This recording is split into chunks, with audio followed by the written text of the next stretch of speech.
افغانستان کے مشرقی حصوں میں رواں برس 22 جون کو آنے والے زلزلے کے نتیجے میں کم از کم 1000 سے زائد افراد ہلاک ہوئے۔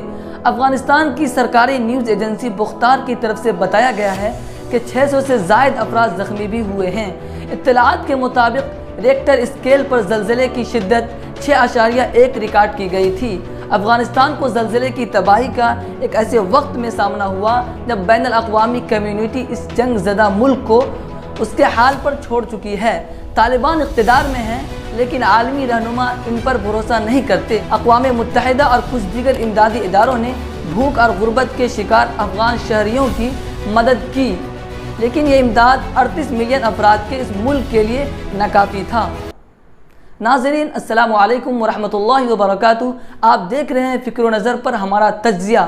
آج کے تجزیہ میں آپ کو بتاؤں گا کہ زلزلے کے اسباب و وجوہات کیا ہیں، ساتھ ہی یہ بھی بتاؤں گا کہ اس کا سائنسی اور اسلامی نقطہ نظر کیا ہے۔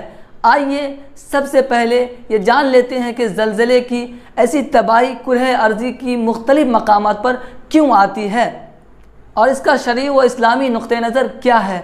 زلزلے کے جو دنیاوی اسباب ذکر کیے جاتے ہیں ان کا ہم انکار نہیں کرتے، کیونکہ دنیا کو اللہ تعالیٰ نے دارالاسباب بنایا ہے۔ جس طرح پوری کائنات خود بخود قائم نہیں ہو گئی، اسی طرح زلزلے خود بخود نہیں آتے۔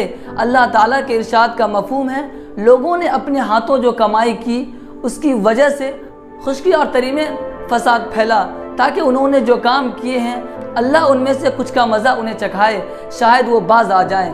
یعنی دنیا میں جو عام مصیبتیں لوگوں پر آئیں، مثال کے طور پر قحط، وبائیں، زلزلے اور ظالموں کا تسلط، ان کا اصل سبب یہ تھا کہ لوگوں نے اللہ تعالیٰ کے احکامات کی خلاف ورزی کی اور اس طرح یہ مصیبتیں اپنے ہاتھوں مول لیں، اور ان کا ایک مقصد یہ تھا کہ ان مصائب سے دوچار ہو کر لوگوں کے دل کچھ نرم پڑیں اور وہ اپنے برے اعمال سے باز آ جائیں۔ نبی اکرم صلی اللہ علیہ وسلم اور صحابہ کرام سے زلزلہ آنے کے جو اسباب منقول ہیں ان میں سے چند کا ذکر کر رہا ہوں۔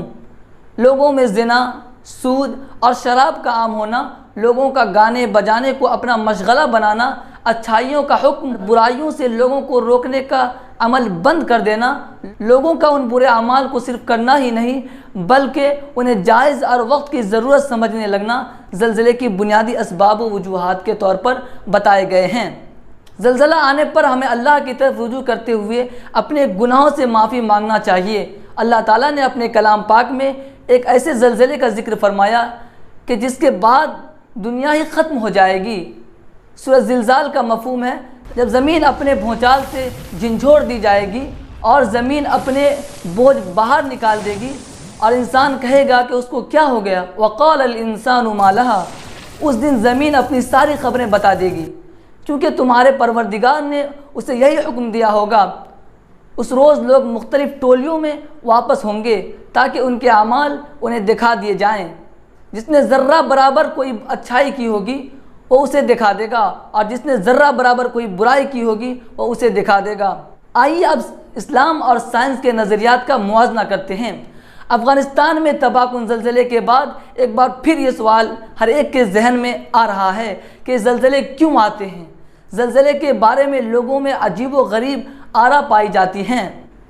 کچھ لوگ یہ کہتے ہیں کہ مافوق الفطرت قوتوں کے مالک دیو ہیکل درندے جو زمین کے اندر رہتے ہیں وہ زلزلے پیدا کرتے ہیں۔ ہندوؤں کا عقیدہ ہے کہ زمین ایک گائے کے سینگوں پر رکھی ہوئی ہے، جب وہ سینگ تبدیل کرتی ہے تو زلزلے آتے ہیں۔ کچھ لوگ کہتے ہیں کہ زمین ایک بڑے کچھوے کی پیٹھ پر ہے، جب وہ حرکت کرتا ہے تو زلزلے آتے ہیں۔ یہ سب غیر اسلامی نظریات ہیں۔ سائنسدانوں کے نظریات میں اختلاف ہے۔ کچھ کا کہنا ہے کہ زمین کے اندر گرم ہوا باہر نکلنے کی کوشش کرتی ہے تو زلزلے پیدا ہوتے ہیں، اور کچھ کہتے ہیں کہ زمین ٹھنڈی ہو رہی ہے، اس عمل کے نتیجے میں اس کا غلاف کہیں کہیں چٹک جاتا ہے جس سے زلزلے آتے ہیں۔ کچھ سائنسداں کا دعویٰ ہے کہ زمین کے اندرونی حصے میں آگ کا جہنم دہک رہا ہے، اور اس بے پناہ حرکت کی وجہ سے زمین غبارے کی طرح پھیلتی ہے۔ اس وقت سب سے مقبول نظریہ پلیٹ ٹیکٹونکس کا ہے، جس کی معقولیت کو تمام غیر مسلم ماہرین نے تسلیم کیا ہے۔ جب زمین کی پلیٹ جو تہ بتہ مٹی، پتھر اور چٹانوں پر مشتمل ہیں کسی زمینی دباؤ کا شکار ہو کر ٹوٹتی یا اپنی جگہ چھوڑتی ہے تو سطح زمین پر زلزلے کی لہریں پیدا ہوتی ہیں۔ یہ لہریں نظر تو نہیں آتی، لیکن ان کی وجہ سے سطح زمین پر موجود ہر چیز ہلنے لگتی ہے۔ لیکن اس کے برخلاف اسلامی نقطۂ نظر سے دیکھا جائے تو یہ بات واضح ہے کہ زلزلے کا بنیادی سبب انسان کا بدعمالیوں پر اصرار ہے، اور اس میں اللہ تعالیٰ کی طرف سے زبردست آزمائش ہے۔ ہمیں یہ اطلاع دی جاتی ہے کہ تمہارا رب تم سے ناراض ہے، تم نیکیوں کی جانب متوجہ ہو جاؤ اور برائیوں اور بدعمالیوں سے خود کو روک لو۔ اب میں آپ کی توجہ اسلام اور سائنس کے نظریات میں بنیادی فرق کی جانب مبذول کراؤں گا۔ سائنس نے یہ تو بتا دیا کہ زمین کی پلیٹیں ہلتی ہیں تو زلزلہ آتا ہے، لیکن اس کا حل اور ایسے موقع پر کیا کرنا چاہیے یہ نہیں بتایا۔ لیکن اسلام نے جہاں ایک طرف زلزلے کے اسباب بتائے، وہیں دوسری طرف اس کا معقول اور مناسب حل بھی بتایا ہے۔ اور دنیا کی تاریخ بالخصوص تباہ شدہ اقوام کی تاریخ کا مطالعہ کرنے سے یہ بات واضح ہو جاتی ہے کہ اسلام نے جو کچھ بتایا ہے اس سے صرف نظر نہیں کیا جا سکتا۔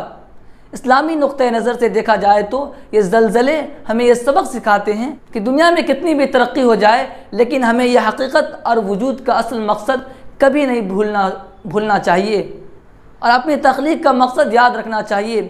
دوسری بات یہ کہ اسلام نے دنیا کو یہ حقیقت بھی سمجھائی ہے کہ دنیا چند روزہ ہے، اور ایک وقت ایسا آئے گا جب یہ دنیا ختم ہو جائے گی اور ہم سب کو اپنے اللہ کے حضور حاضر ہونا پڑے گا۔